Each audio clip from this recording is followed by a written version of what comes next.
La saisie des étiquettes qu'on souhaite éditer avec le logiciel FlowLabel se fait sous la forme de saisie de listes d'articles. Ainsi, une liste en cours de saisie où il est demandé des étiquettes pour des Grevillea rosmarinifolia à raison de une étiquette d'un format chromo 4 par page, des Plumbago auriculata pour lesquels il est demandé 6 étiquettes d'un format étiquette boucle laser 8 par page, et ainsi de suite. Cette liste, nous la complétons en demandant des étiquettes pour des pétunias blancs précisément, des étiquettes, il faudra pour ces pétunias des étiquettes à boucle, à raison de 12 étiquettes, un prix de revente de 3 €, et on peut continuer la saisie de la liste de cette manière. L'avantage d'une saisie en liste, sous cette forme, est d'abord un avantage de productivité. Ma liste étant constituée et saisie, je clique sur étiquette et on obtiendra en une fois l'édition de l'ensemble des étiquettes demandées. On remarque d'ailleurs que l'édition effectue un tri préalable des différents formats présents dans la liste. L'ordinateur se prépare à éditer des chromos 4 par page que je peux visualiser.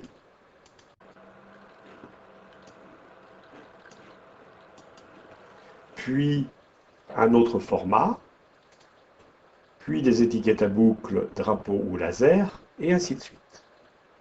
Deuxième avantage, ce regroupement en fin de saisie des éditions permet d'assembler dans une même page des étiquettes pour des plantes différentes, ce qui garantit des économies importantes de papier, car il est la plupart du temps exclu de toujours demander des étiquettes dans des nombres qui sont des multiples du nombre d'étiquettes par page. Troisième avantage de cette saisie en liste, c'est que des modifications pour d'autres éditions ou avant cette édition sont extrêmement simples puisqu'il suffit de se déplacer dans une quelconque colonne pour modifier les données sur les étiquettes sans avoir à recommencer une autre saisie. Reprenons maintenant les colonnes disponibles pour la confection des étiquettes. Il s'agit d'abord de dire sur quel article on souhaite des étiquettes, ce qui s'obtient en tapant les premières lettres du genre de la plante. Une liste s'affiche alors qui est la base de données des articles présents. En cliquant sur un élément de cette liste, on vérifie qu'il existe bien une image et un texte raccordés à cet article, et on peut le sélectionner.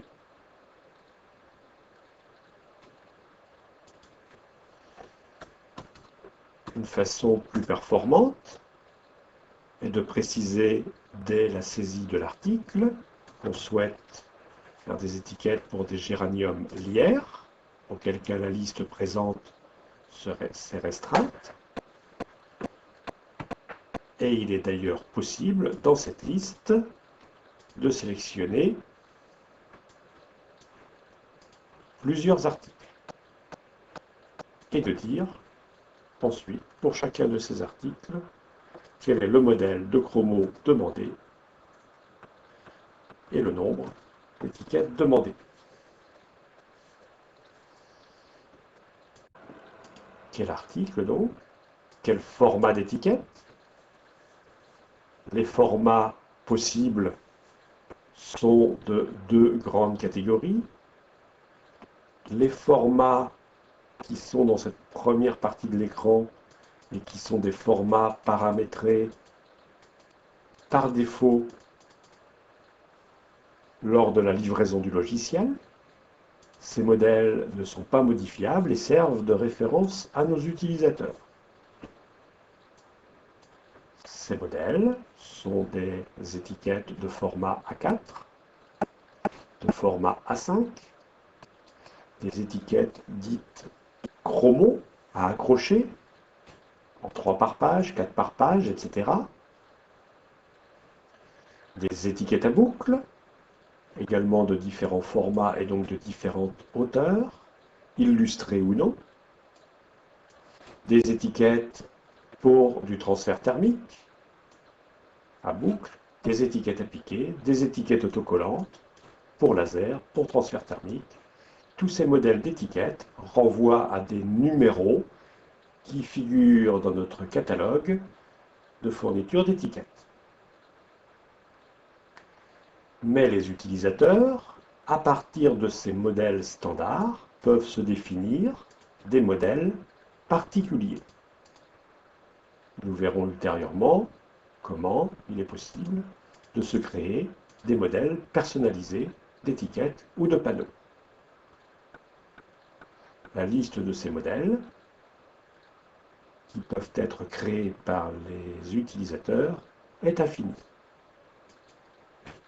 Quel article, quel modèle d'étiquette, quel nombre d'étiquettes, quel prix éventuel à faire figurer sur l'étiquette, quel commentaire de circonstance on souhaite mettre sur cette étiquette,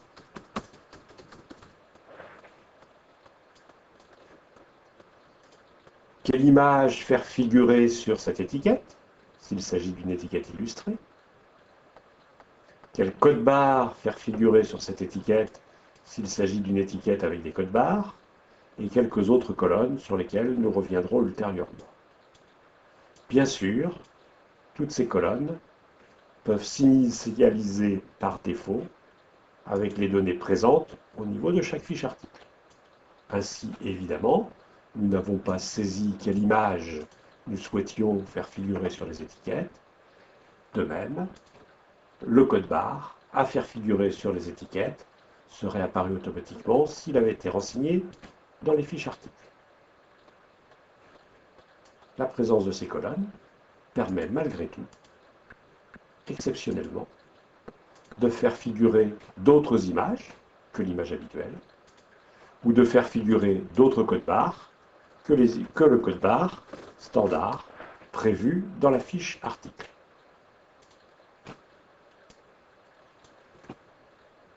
Une saisie en liste. Pour les articles demandés, les colonnes qui permettent de décrire les modèles et les informations à faire figurer sur les modèles. Voilà les principaux points de la saisie dans FlowLabel qui permettra d'éditer des étiquettes.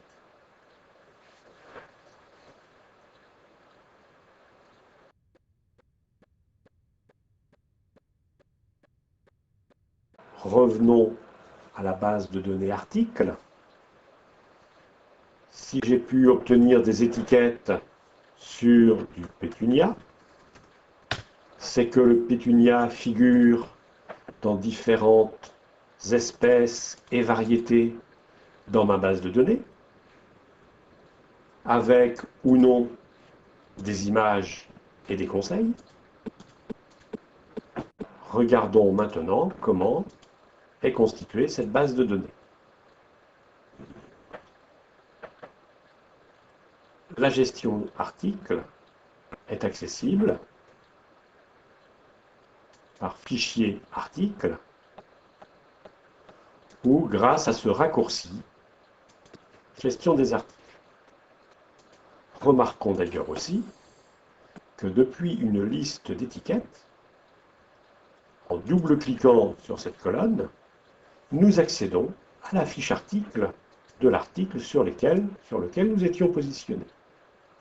Ainsi, le nérium oleander aurait pu être décrit dans différentes variétés, aurait pu être décrit dans différentes présentations de conteneurs de litrage et dans différentes tailles, ce qui serait impératif pour décliner cette plante avec des codes-barres et des prix différents, mais qui n'est pas nécessaire s'il s'agit de faire des étiquettes ou des panneaux sans code-barre ou sans référence à un prix.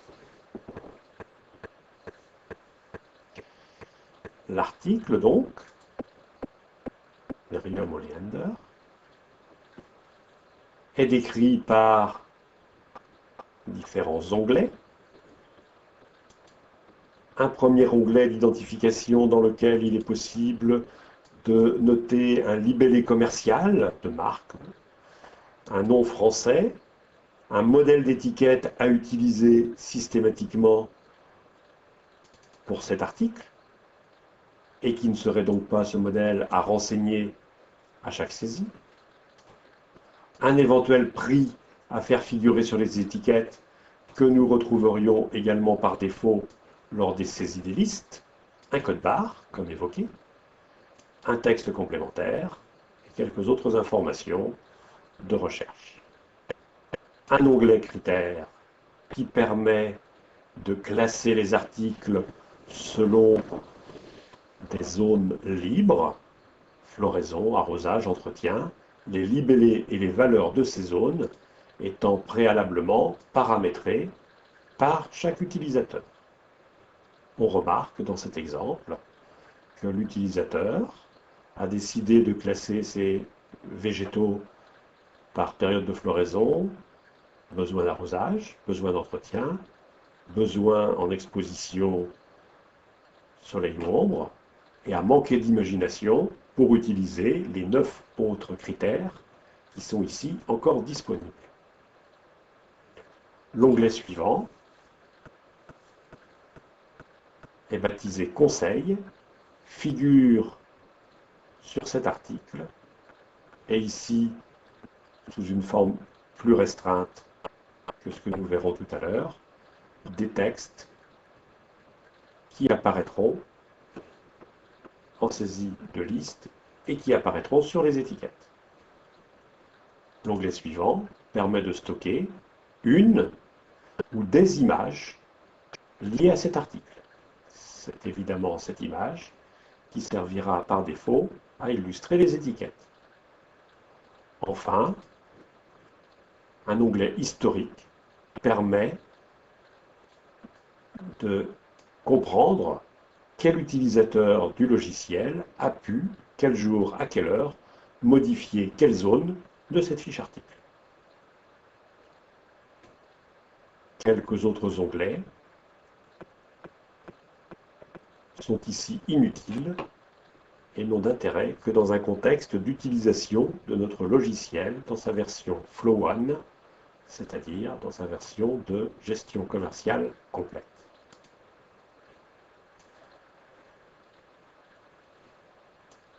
Il est donc possible de créer soi-même sa base de données à partir de rien ou à partir d'articles déjà existants. Ainsi, les Merriam Oleander, la fiche qui existait, avec les conseils et l'image ici présente, peut servir de base pour être dupliquée et la création de variétés auxquelles on associera ou pas les mêmes critères, les mêmes conseils ou d'autres images. Quelques autres éléments liés à cette base de données articles. Comme nous l'avons vu, les articles sont décrits avec des conseils et des images. Les conseils constituent une liste en tant que telle. Ainsi, le conseil sur le laurier rose, que nous voyions tout à l'heure sur un article, peut-il être en fait constitué de 4 parties que les utilisateurs utiliseront à leur guise, 4 langues, ou un cadre pour une description de la plante, un cadre pour des conseils d'utilisation, ou tout autre choix intermédiaire. Les fiches articles comportent donc des liens à des images. Les images sont référencées en tant que telles, car plusieurs articles peuvent se référer à une même image. Enfin, il faut remarquer que ces fichiers articles, ces fichiers conseils et ces fichiers images, particulièrement les fichiers articles, peuvent s'importer depuis des feuilles Excel ou d'autres bases de données selon des modes d'emploi que nous fournissons.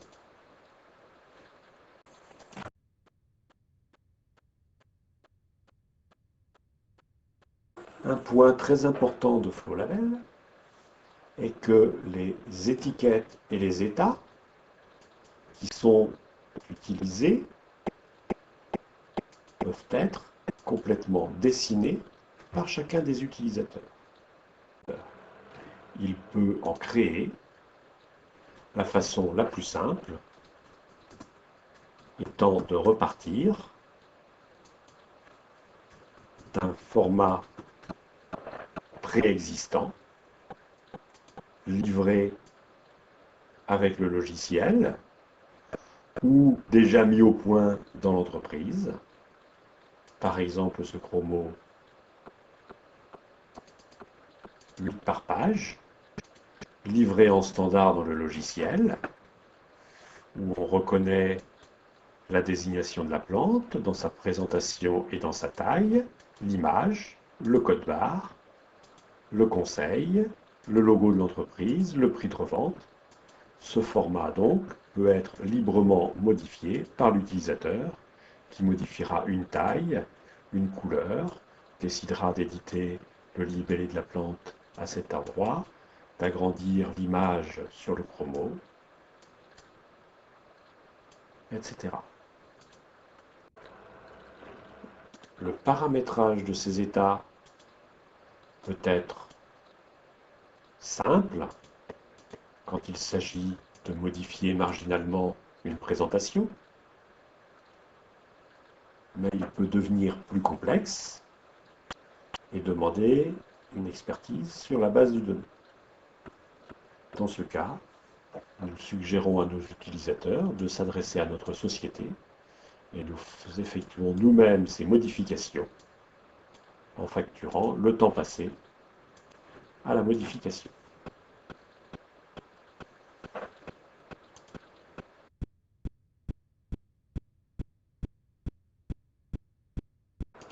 Résumons les principaux points concernant FlowLabel. Une saisie en liste des étiquettes qu'on souhaite obtenir de manière à être productif lors de l'édition et les rééditions de ces étiquettes. Une base de données facile à accéder et qui peut être importée depuis des applications existantes ou des feuilles Excel. Des états qui sont en nombre et en forme illimitée et accessibles par les utilisateurs eux-mêmes. Et enfin, ajoutons, dernier point, les listes d'étiquettes qu'on souhaite obtenir, leur nombre et les formats. Ces listes, donc, au lieu d'être saisies, peuvent être elles-mêmes importées à partir de fichiers informatiques de différents formats, TXT, Excel ou autres, selon des modes d'emploi détaillés que nous fournissons sur demande. Ce logiciel FlowLabel, rappelons-le, est la version simplifiée de la gestion commerciale FlowOne, utilisée par des centaines d'horticulteurs et pépiniéristes français. C'est la raison pour laquelle figurent au menu des transactions masquées pour la plupart dans un contexte FlowLabel, mais que les utilisateurs pourront découvrir lorsqu'ils souhaiteront passer à un niveau supérieur.